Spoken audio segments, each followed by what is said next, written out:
The debaters are going to introduce themselves, but I'll introduce the program really quick. Yeah, go ahead. Good morning, everyone. My name is Paul Hayes, and I'm the Director of Debate at the George Washington University.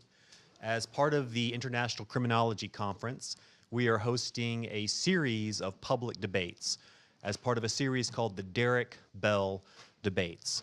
I'll turn it over to the debaters to introduce the series. In short, the series is a series on social justice topics, and the goal is promoting college and intercollegiate discussion of social justice, particularly in the area of criminal justice reform. So I'll now turn it over to our debaters. We have two debaters, one from George Washington University and one from Duquesne University, which is where Professor Bell went to undergrad.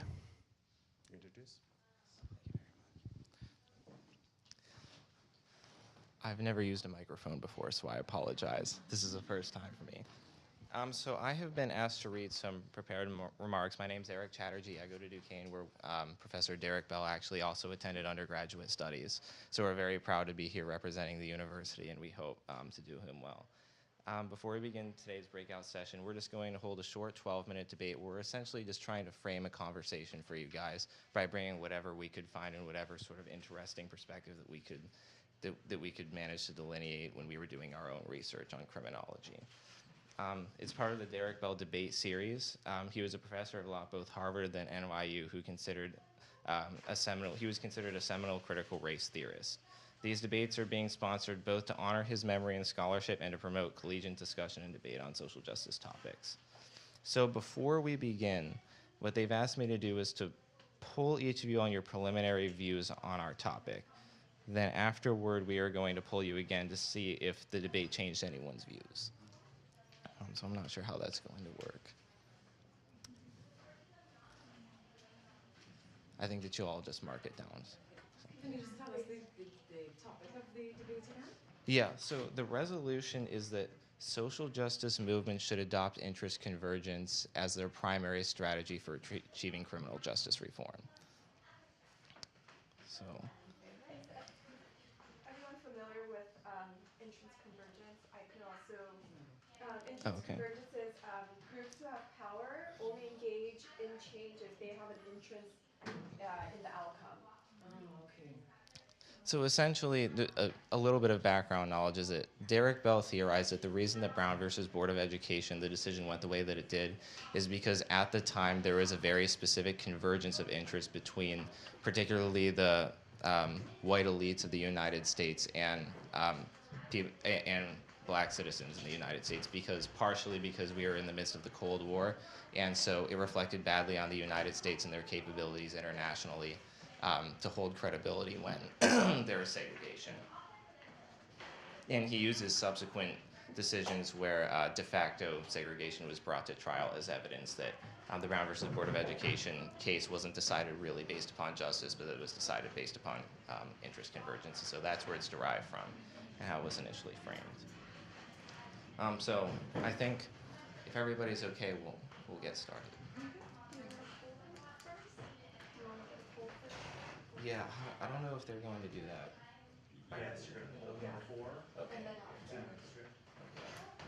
So if we can just get a really quick poll, have you guys raise your hands for now, before the debate, whoever thinks social justice movements should adopt interest convergence as their primary strategy for promoting social justice reform.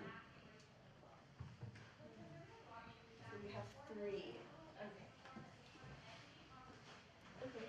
Thank you. Thank you. I think that I'm actually going to speak without the microphone because it's terribly I'll awkward. give you like a minute, 30 seconds. Okay.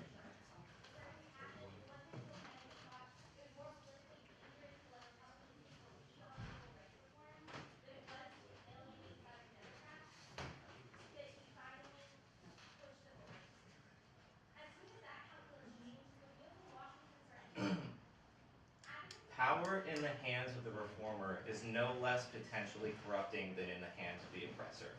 Derek Bell. So on the onset of my speech, I wanted to, of course, thank the International Criminology Conference. I especially wanted to thank George Washington Debate and just say what a sense of gratitude that it brings me to be able to debate here and be able to represent Derek Bell. and the university that he attended as an undergraduate. We like to think that he's watching, and so we hope to do him proud in this debate. So, but before you start, things like criminal justice, things like social justice, these are things that can be more organically defined throughout the course of the debate. But I think that in particular, what's going to be the deciding factor is how we choose to define reform. What do we mean by reform? Are we going to choose a specific delineated goal and then form social justice movements around that? Are we going to form social justice movements about our own judgments about how they should look, how they should progress, and then sort of allow whatever goal that stems from that to come? So this is, I believe, this specific conference is taking place in this room is about women and gender. And so I wanted to bring up something that's a little bit of an interesting subject. I think we've all heard very recently the comments that were made by Donald Trump in the released audio. So I had an interesting conversation with a female friend of mine who said that as a woman, she's really happy that now she's seeing a whole lot of people come out in opposition to Donald Trump. Mm-hmm. But specifically as a person of color, she's offended that it was only until he specifically said something about somebody who was white that we now started to see this sort of opposition. And so fourth wave feminism is now more about intersectionality than it is about just looking at gender, because what's been posited now is that you can't look at gender without looking at class, you can't look at gender without looking at race, you can't look at gender without looking at ethnicity. And so because there's already naturally interest convergence simply in these principles, it makes sense that you would see more social justice movements adopting it simply because there's already inherently interest convergence between different groups. If you only have people be compartmentalized and we only have these really hard-line delineations, what ends up happening is that you're not able to always see the big picture. Because you may do what's right on behalf of one group at the expense of another group because you aren't having people work together. And social justice movements are indeed stronger together. And so, for a number of these reasons, I'm very proud to propose a motion beyond the affirmative of this case. Because we need to usher in a new sort of age of social justice where everybody works together when we have a movement. Because in the end, there isn't really racial justice or environmental justice or justice based on ethnicity or justice based upon gender. There is only justice. And justice is just justice. And in threat to justice anywhere, injustice anywhere is a threat to justice anywhere. So thank you very much.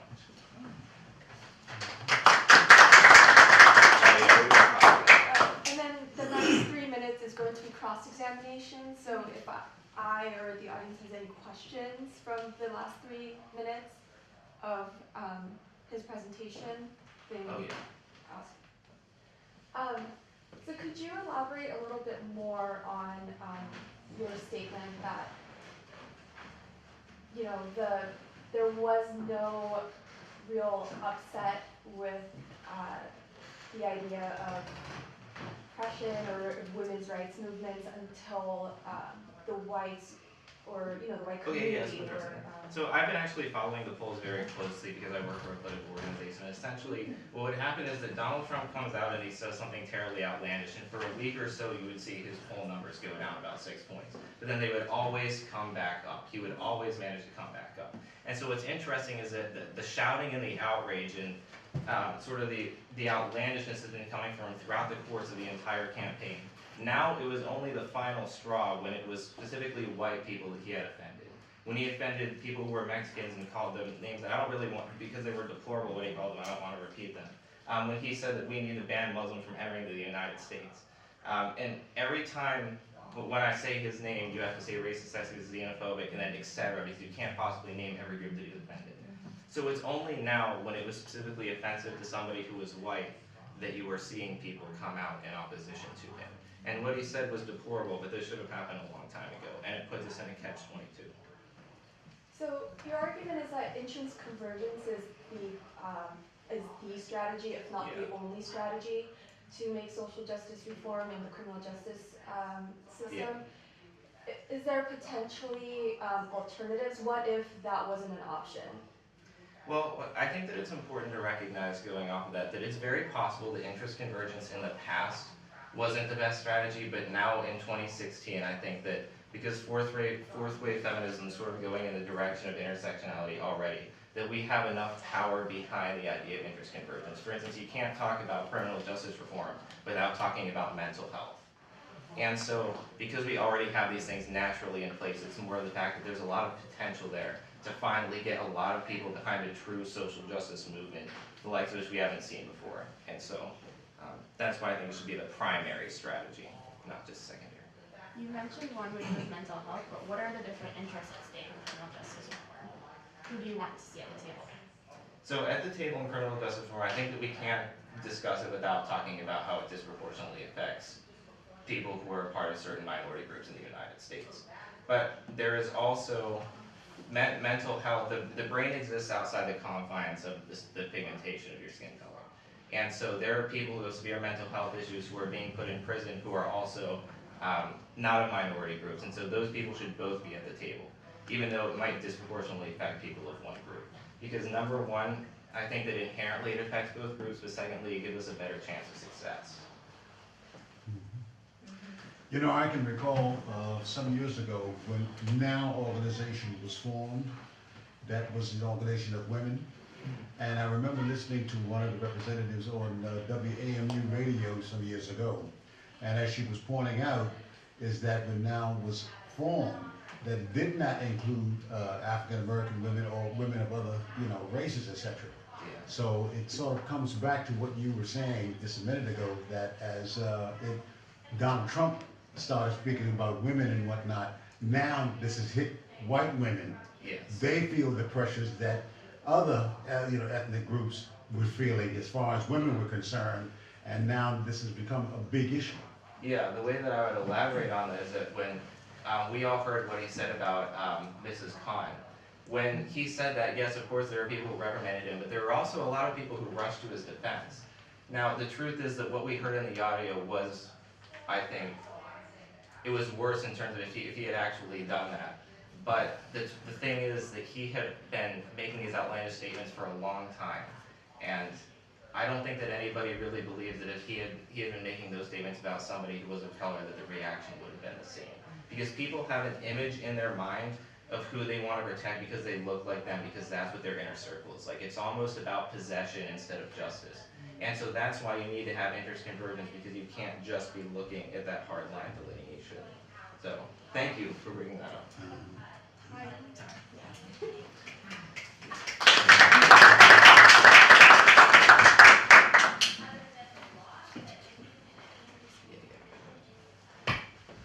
Hello, thank you for coming. My name is Minhee Kim. I'm a second year at George Washington Law. I'm here to give the negative opposite side of why I believe that interest convergence should not be the primary reason for social justice movements for criminal justice reform.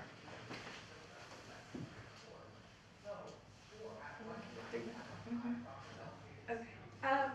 So I wanted to just recall back to July 9th this year when a young woman in Baton Rouge by the name of Aisha Evans was arrested for what I would like to see a non-aggressive protest in support of African Americans during this time when there has been a lot of police brutality. If you remember the picture, she was standing there very calm, upright, on one side of the picture with no weapons, just very dignified, as if she's almost levitating. She's there with her palms up, her arms are extended, and you can tell she is almost, with, I guess, a lack of a better term, or in a good way, surrendering herself. And on the other side of that same picture, you see three very weaponized, militant, almost stormtrooper-looking police officers actively going towards her as if she is the aggressor. And this picture, made the news media's headlines, Twitter, Facebook, all over the media.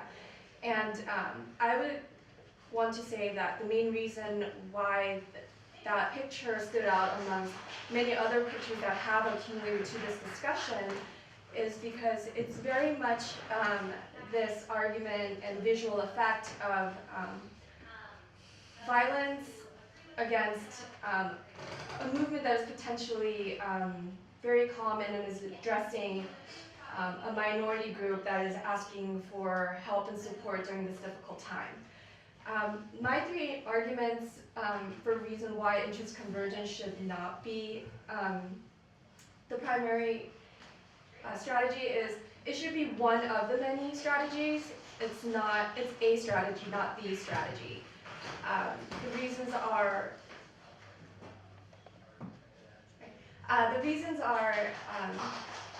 it makes a bright line division between the white communities versus the African American communities when we should be working together. That's not necessarily the case if you look even back to historically when desegregation happened. Historically speaking, not all white communities were against desegregation and African American rights. At the time, it was a very sensitive topic, and of course, there were a lot more white communities that were against it, and it was a big push and a political move. But at the end of the day, there were low-income white communities that were willing to support the move, and there were northern states that were being receptive to this new movement at the time. And so the best way to help support and to address criminal justice reform is to work together in the community of people who are like-minded, not by racial division. It shouldn't be this white against blacks discussion. Secondly, I'd like to also state that interest convergence, to me, comes off as if the black communities are waiting for the whites to help them. And that's the only way they can effectively make change. Martin Luther King Jr., he was able to effectively bring a lot of awareness for the black community, not by violence, but a lot of marches and protests that didn't have to be aggressive. And he, yes, reached out to the white communities around, but it wasn't necessary that he was standing by and waiting for like lightning to strike or somebody to make that phone call to him to give him that ability to seek change. And third, interest convergence, it is a strategy, but it shouldn't be the strategy because I think it encourages aggression, and that's something that we are focused on trying to diminish at this time. We're trying to bring awareness and encourage that this shouldn't be a racial division, and so it should be one of the multiple things, but at the end of the day, it's a trigger when people see these violent pictures, not just in the African American communities, but there's many examples today internationally. This child, that 5-year-old child, made headlines in Aleppo, Syria, because he was bombed and sitting in an ambulance, covered and injured. And that was, I think, a community, a humanitarian instinct to want to reach out and help that type of distress. So although interest convergence and being emotionally angered to trigger movement is one of the many options, it isn't the option. Most of the time, I like to think that people have the humanitarian interest to want to help others.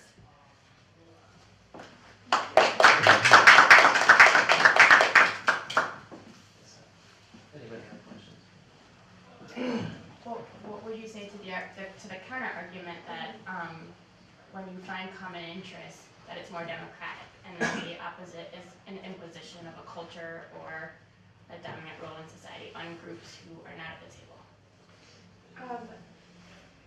So if I have the question correctly, you're arguing that what if these people want change but the opposing side are not? Well, your receptive? argument seems to rely on the fact that there's a little bit of a humanitarian in everybody.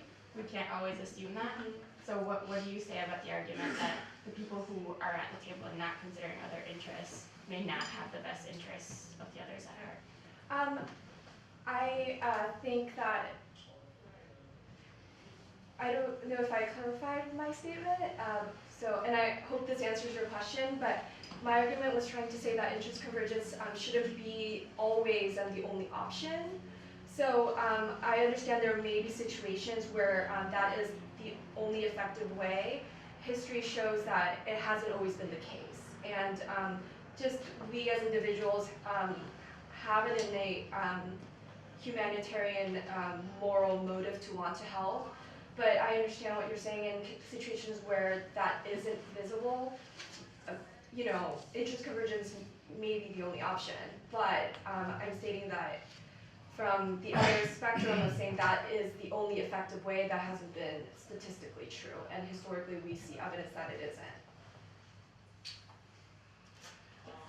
Yeah, you noted that interest convergence encourages aggression, which is why it shouldn't be a primary tool for bringing coalition building around social justice reform. Wouldn't pointing out common shared interests between disparate groups create a sense of community among those groups in order to diffuse that aggression that may be there initially? I believe so. I don't know if it always fuses aggression. I think that the interest convergence ideology that a dominant community, in this case a white community, will only help out minorities if it's in their favor, I think fuels, in a way, aggression, or it doesn't really create a community-based ideology. If anything, it divides groups, and it keeps the hostility alive, because even if minority groups were to attain rights, it never comes off as if it was a group effort. It was almost like they did it because they had an incentive. This wasn't really like a genuine motivation. Do you have I a have a question? question. Yeah. Okay. So I want to draw an analogy between, just a little bit of background is that I have a divergent background myself. My father's actually from India. And it's interesting looking at the comparisons between Mahatma Gandhi and Martin Luther King. So both Mahatma Gandhi and Martin Luther King had counterparts that did actually say that they wanted to utilize violence in their respective social justice movements. And what both Mahatma Gandhi and Martin Luther King Jr. said is that if they decided to act peacefully, even if others were to act out with violence in opposition to them, it would put on display sort of who was really the aggressor, who was really in the wrong. So when you have a discussion about, you know, what sort of thing fuels violence, do you think that if social justice movements didn't use interest convergence, that it would somehow incentivize the groups that are already oppressive to stop being oppressive? Is that sort of is that realistic? Yes and no. I guess what I was trying to argue is that interest convergence should be one of the many ingredients to bring movement. It shouldn't be the only option and the jump start of everything. So it should be more of a community effort. And I understand there are situations, and of course, sometimes things don't change until you bring that type of emotional impact into the situation. But looking back, it is one of the many reasons why there has been social justice reform. There were many things leading up to it, and hopefully there is some type of moral and humanitarian effort that is compelling others to, make the outreach for different communities. And we try to, I think, see that type of small movement and maybe things like, Fair Housing Act or, low-income programs and affirmative action. Whether you're for or against it, I feel like there are small efforts maybe to try to help out communities that are looking for that help. Just one. Okay, sure. Yeah. Do you think that sort of the modern day 2016 brand of feminism should be about intersectionality, or do you think that they should go back to third or second wave feminism that was just predominantly looking at gender? I think a little bit of both. I think you can tell that I'm not very, let's do this very bright line division, pro or con. It should be a mixing pot of different ideas and, putting everything out on the table. That's Okay, thank you.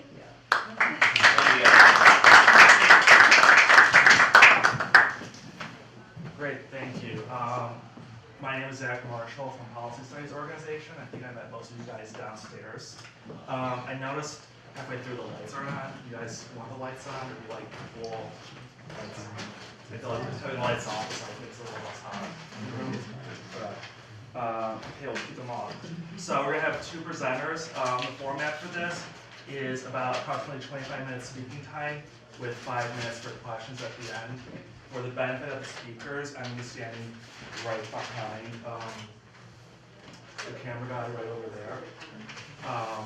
And I'll have placards with 5 minutes remaining and then a 1 minute remaining to let you guys know where you are your talk so we stay on schedule. Before we do, sorry to delay any further, but we wanted to poll the audience after the debate as well. I think we skip that. If we could do that and then wrap up. Go ahead. Okay, so now who thinks that social justice movement should use interest convergence predominantly as their tool for achieving criminal justice reform? 3. Exact same. Thank you guys very much. Have a good day. Good job.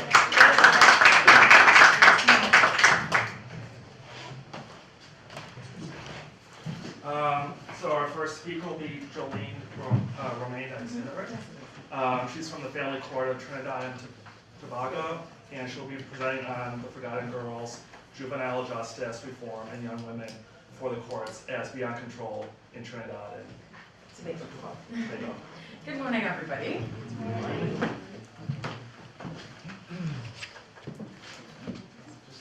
I think I can talk really loud. Oh, sure.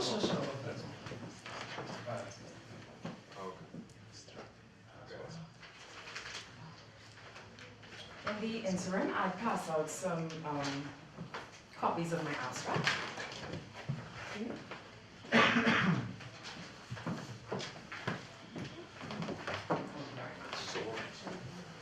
Okay, so my presentation, as indicated, is entitled The Forgotten Girls, and it's regarding juvenile justice reform and young women before the courts as beyond control in Trinidad and Tobago. So in case you were wondering, Trinidad and Tobago is located in the southernmost Caribbean, just near Venezuela. Have you ever heard of Venezuela? Anybody ever heard of Trinidad and Tobago? Oh, besides my family. Oh, wonderful. Okay, so you might know about Carnival as well. Oh, great. Great to know. So this is a map of Trinidad and Tobago, and this is the location where the research was conducted. And this research was born out of my experience as a social worker at the family court. I've been there for 8+ years now, and I had been interacting with girls as well as boys in the juvenile system. And I was always curious to find out what were the factors contributing to this phenomenon, why it was happening, as well as I had a question as to whether this behavior developed because the girls endured some kind of traumatic experience. Because I found that in talking with them, putting the behavior aside, the underlying factor was a lot of trauma. A lot of them endured a lot of trauma. So the research basically aimed to question whether their behavior developed as a result of that trauma experience. So the law in Trinidad and Tobago basically says that a parent can bring the child before a court if their behavior is, if they've done everything they could and the child is still not listening to them or taking their instructions, they can bring the child before the court as being beyond control. So this is what the law stipulates, and that's a Children's Act in Trinidad and Tobago. The Children's Authority, which is a new board that might be similar to your Child Protective Services. Right, we now have a Children's Authority on board in Trinidad, and their act is a little bit different in that they're saying that the children who are deemed beyond control are now children who are in need of care and protection, and you would understand why that would be so if you have had any interactions with children in the juvenile system. So they believe they are trying an alternative route, and that they believe that the court should be a last resort, which is ideal. So their law is slightly different. I guess if you look closely at the two, you'd see that there might be a bit of a disparity between the two laws, and that might be indicative of a lack of collaboration sometimes in Trinidad between organizations. So that's just one of the things that comes up here. So you might ask, how were the girls forgotten? So, of course, generally, history has shown tracking deviance in boys because they still account for the the larger number in the juvenile system. However, reports on the media and countries that show strong statistical data still reveal that deviance in girls is increasing. We see a lot of it in Trinidad in the school system, particularly. We see a lot of schoolgirl fights happening lately. So beyond control behavior is basically delinquency or deviance, as you would like to call it. So the UN World Report, they described it very nicely for us, and it says delinquency covers a multitude of different violations of legal and social norms, from minor offenses to serious crimes committed by juveniles. So that means crimes that are specific to juveniles, and as well as crimes that adults can be liable for. The research was done from a systems theoretical perspective, which is a social work theory. I am a social worker by profession. So that basically understands people in their environment or person in situation. So we believe that a person's interaction with all of the systems in their lives, their family, their religious organization, their community, would impact either positively or negatively on them.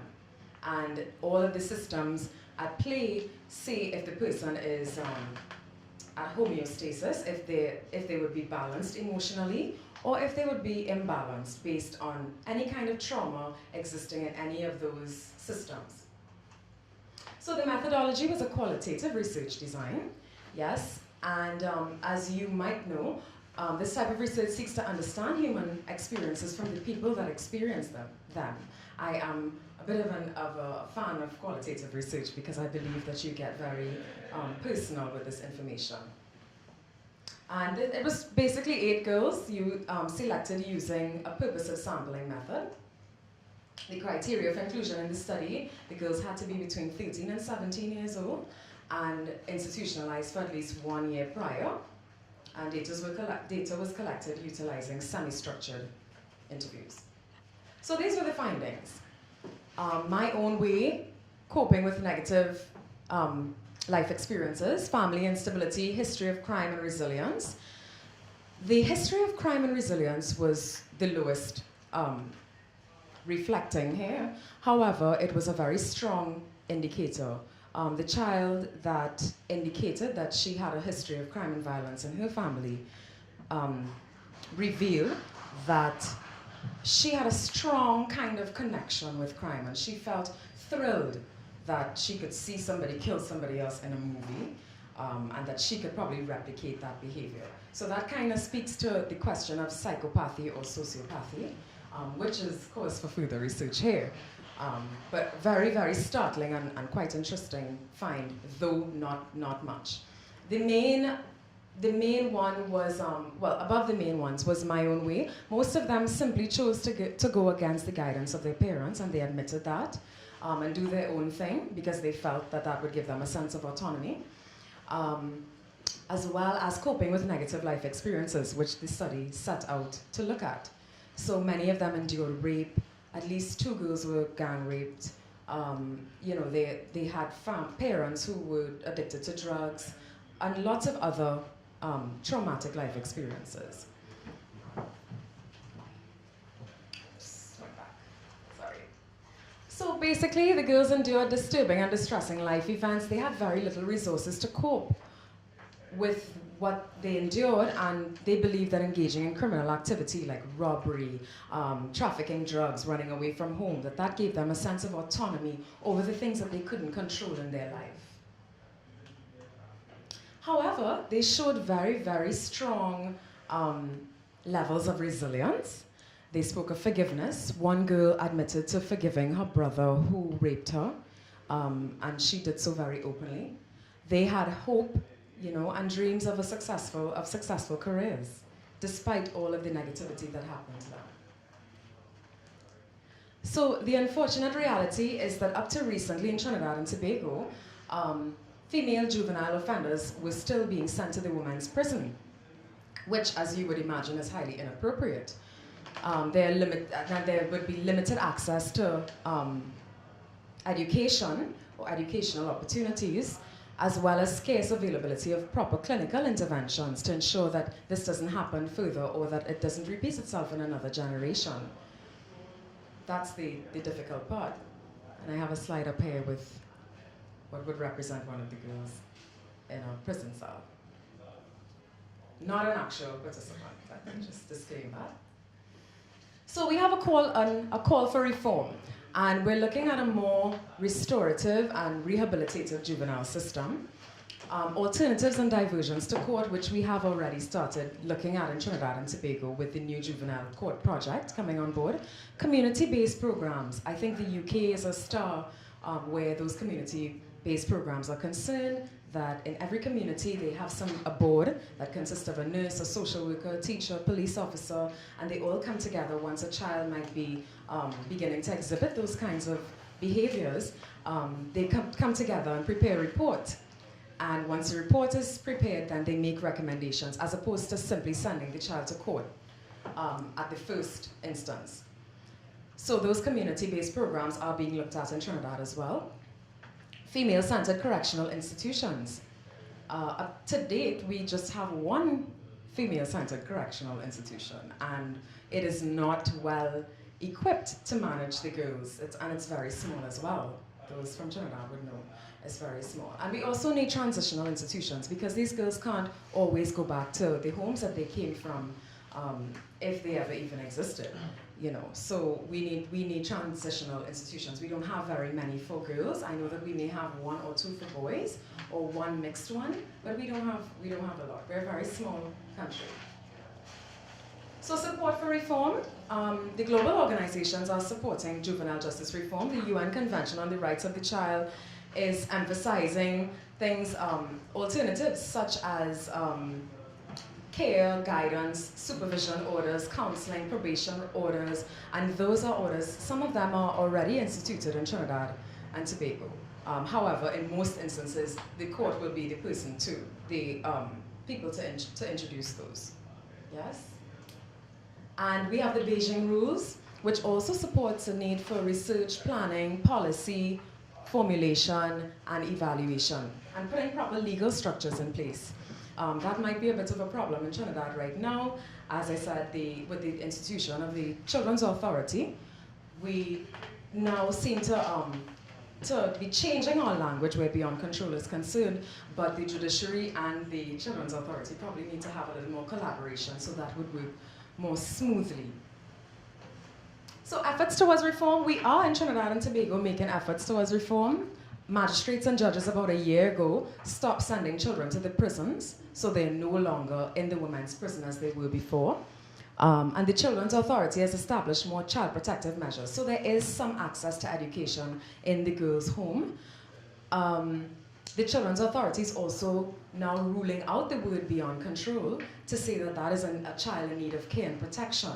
So as time goes along, I guess that would become more inculcated and we would see less beyond control applications.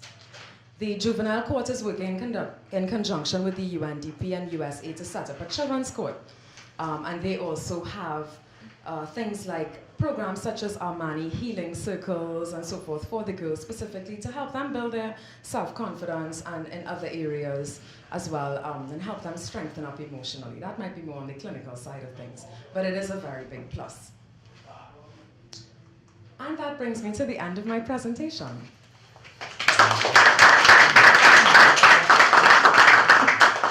Any questions? Comments? Yes? I loved your presentation. I thought it was fantastic. Thank you. I was wondering if you had any connection to the juvenile justice movements here, because I know in the last year there's been a big push, especially with regards to Black girls in juvenile facilities, and I think your presentation would tie almost explicitly in with the work that they're doing, and I don't know if there's any partnership. No, I have not, but I can look into it. What, can you just repeat the name of the movement? So it's called Black Girls Movement. So basically looking for Black girls. I think I've heard it, but I'd look into it further. We should exchange. I worked for Juvenile Law Center. Sure, we can exchange. Yes, thank you. So the reason behind this is that there is limited research on it? Is that why you did? Precisely, there is not much research. As a matter of fact, there was no research found when I was doing this. In Trinidad and Tobago, we We have a need for developing more research, yes, to put it nicely. So we didn't have any research in that area, and there was none done qualitatively either. So I think somebody would have told me that I would have been the first contributor to this issue in about 10 years. Yes.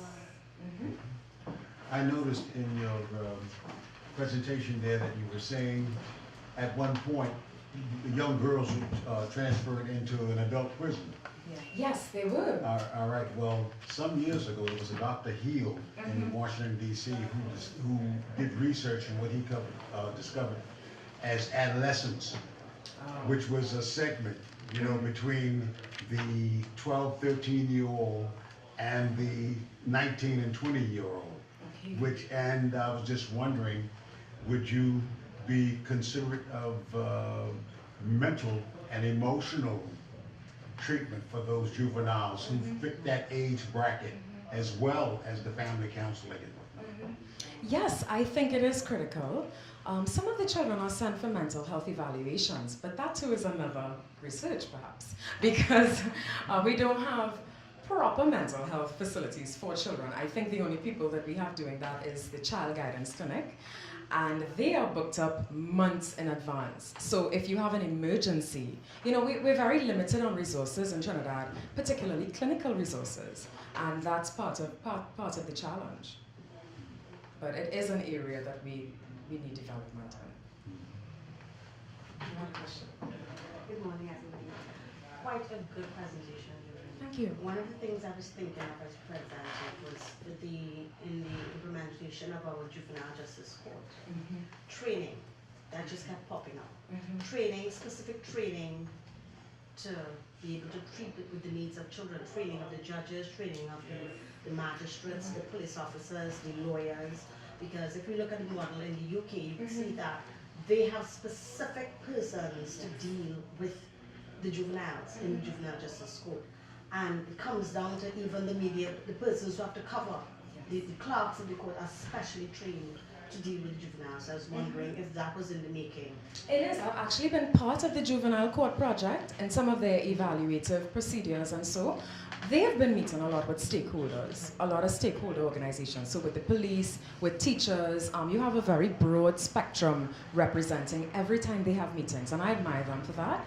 And I believe that they will be doing training, because it was a lot of the people that pioneered the family court are the people involved in the juvenile court. And they did a lot of training with the judges and the magistrates all the way down, even to the orderlies and, you know, the administrative people, because they too would be impacted by, you know, the children coming into the court.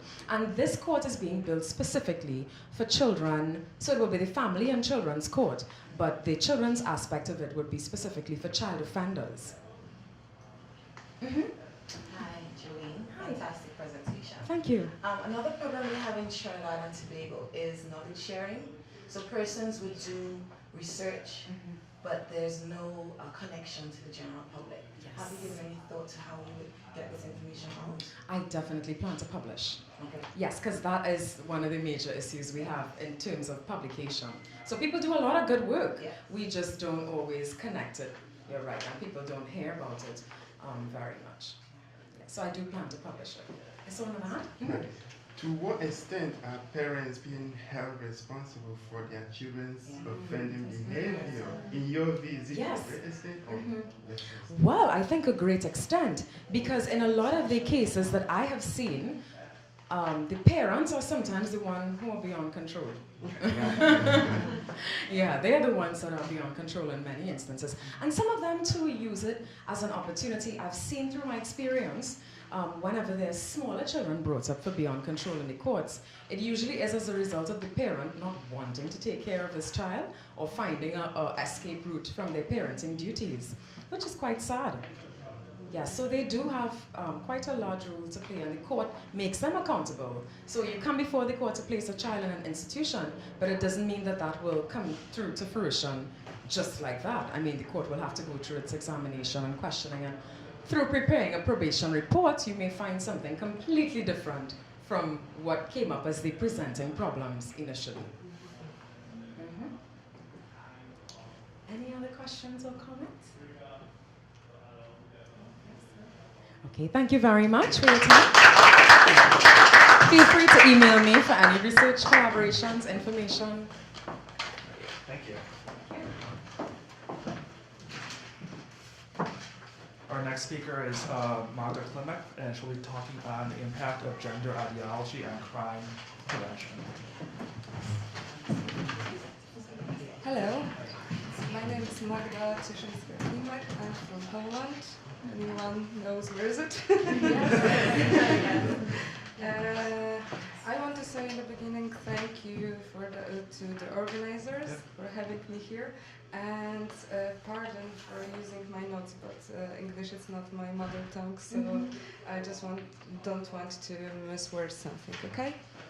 And also I want to say that I am from University of Gdańsk, from Department of Criminal Law and Criminology, so this is my research. Okay, I would like to say that domestic sexual and gender-based violence are global health, human rights, and developmental problems. These problems have profound immediate and long-term consequences involving physical, psychological, social effects. Despite the various forms of domestic and sexual violence worldwide, there is one clean pattern in occurrence. A growing body of international research examines the extent and patterns of gender-based violence across a range of countries. This work indicates that these forms of violence and abuse are universal, occurring in all countries of the world. It also reveals that generally the perpetrators are well known to their victims.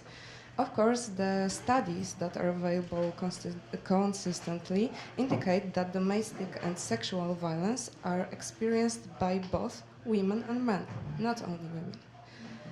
In the United Kingdom, the most recent data on the experience of intimate violence by men and women since the age of 16 indicate that 30% of women and 20% of men experience same form of intimate violence. Abuse by partner, non-sexual, was the most common type experienced by women, 27%, and 16% by men. So the amount is not so much different. We have to say that in the beginning. And the difference between men and women are less marked in relation to experiences that they had in the year period. The evidence available on physical, sexual, and emotional focus of domestic and sexual violence in Ireland reflects the global picture in the world. In Ireland, the definition of domestic violence adopted by the Government Task Force on Violence Against Women refers to the use of physical or emotional force or threat of physical force, including sexual violence in close adult relationship. The sexual abuse and violence in Ireland study finds that 32% of women and 28% of men experience same form of sexual abuse or assault in their lifetime. Furthermore, 20% of girls and 16% of boys in Ireland reported contact of sexual abuse in childhood. The report, which was based upon telephone interviews of 3,120 respondents, finds that in the case of both women and men who experienced sexual violence, the abuser was most often a person known to the abused person, rather than a stranger. 70% women and 62% men. The risk of experiencing domestic and sexual violence is highlighted at particular stages along the life cycle. Girls and young women are more likely to experience sexual abuse. Women with physical and hearing disabilities are particularly vulnerable to sexual abuse. What's very interesting, the most common for women that are abused are those who are really not educated. This brief data shows the scale of the problem and how important it is to prevent domestic violence because its cost reflects the enormous burden such violence places both victims and the wider society. In Europe, a big step in this direction was ratifying by the Council of Europe the Convention on Preventing and Combating Violence Against Women and Domestic Violence, also called Istanbul Convention. Do you know this convention? This is something new for us, and it's a really big step. The convention aims at prevention of violence, victim protection, and to an impunity of perpetrators. As of May 2016, it has been signed by 42 countries, by Poland on the 18th of December 2012. The convention came into force on the 1st of August 2014. The Istanbul Convention is the first legally binding instrument which creates a comprehensive legal framework and approach to combat violence against women. It is focused on preventing domestic violence, protecting victims, and proceeding accused offenders. It characterized violence against women as a violation of human rights and a form of discrimination. This is Article 3A. Committees should exercise due diligence when preventing victims and prosecuting perpetrators. Article 5. The Convention also contains a definition of gender. And this is very important because I never found a really good definition for gender anywhere. So this is the first act that legally tells you what is gender. For the purpose of convention, gender is defined in Article 3C as the socially consistent violence, behaviors, activities, and attributes that a given society considers appropriate for women and men. So this is more about culture, I would say. Moreover, the treaty establishes a series of offenses characterized as violence against women. States which ratified the convention must criminalize several offenses, including psychological violence, Article 33, stalking, Article 34, physical violence, 35, sexual violence, including rape, explicitly convincing all engagement in non-consensual acts of sexual nature with a person. Article 36, forced marriage. This is also new. Article 37, female genital mutilation. 38, forced abortion and forced sterilization. 39, the convention states that sexual harassment must be subject to criminal or other legal sanction. 30, the convention also includes an article threatening crimes committed in the name of so-called honor. This is also very popular right now. Okay, so I will give you one more definition.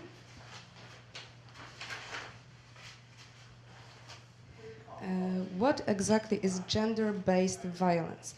It is violence that is directed against a woman because she is a woman or that affects women disproportionately. And those words are those that I really don't agree with because I think that, like I said, the convention is a really big step in our law enforcement, but we cannot say that a crime was made because of somebody is man or woman. I think that this is really a bad sign in this convention, and I think also that giving it only to women is also a problem because, like we could see, there is also very big amount of crimes on men, so it also is not very good. I would rather say that it would be better if this convention put attention not only to criminalization of some things, crimes that can be made, but they should be, there should be also put attention to victimization. Why the woman is raped? Why the man is, always thinking about doing something to a woman? And I also think that speaking only about women is something that you said, because justice is justice. We cannot give more rights to some specific groups, because if we do so, we are not really good for the stronger party. Even if a weaker party has more things to do with the law, so the disproportion is also achieved. So I think this is not a very good option. I also would like to say something about aggression, and that you were talking about, because now, unfortunately, we have a new government in Poland, and I would rather say that you here in America, I saw that debates and everything, it is really hard right now. But if you would know Polish politics, you would rather say that you are blessed. And really, the government right now is doing a lot of strange things, and one of it that they are changing our law that the abortion will be forbidden in Poland, like in every case. And women was raped, when a woman can die because of the pregnancy, everything. They even want to do something like that, pills preventing you to get into pregnancy will be criminalized. So that's big, and you can go to Polish websites to see how many protests there are right now, and don't think that Poland is like that, because this is only because of the new government. It wasn't like that even a year ago, and so this is really good place, I think, to tell about it, and how one act can change everything in one place. So thank you very much.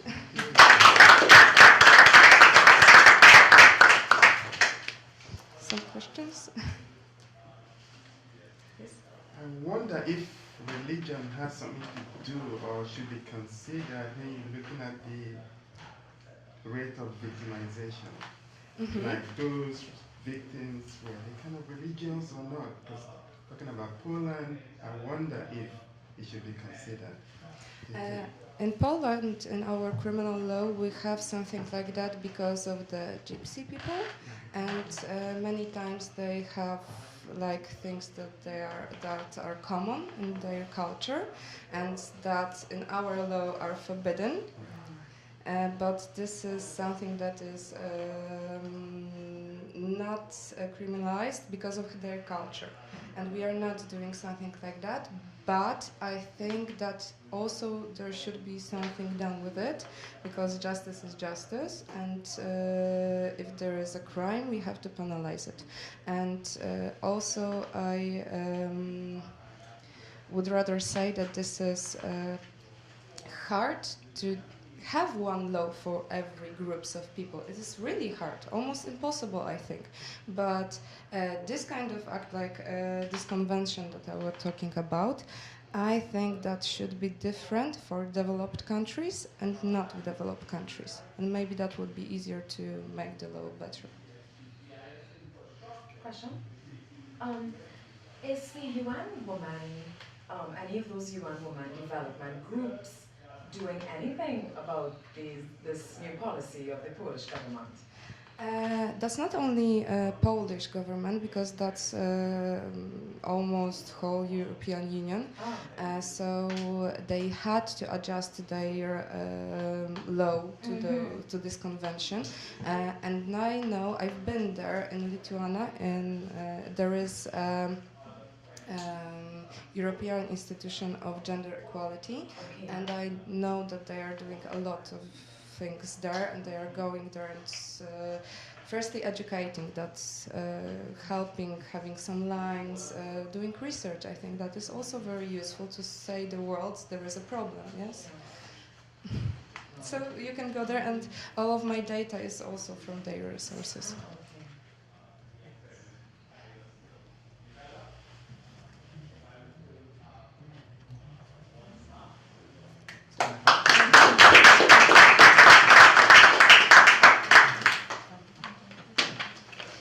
Thank you.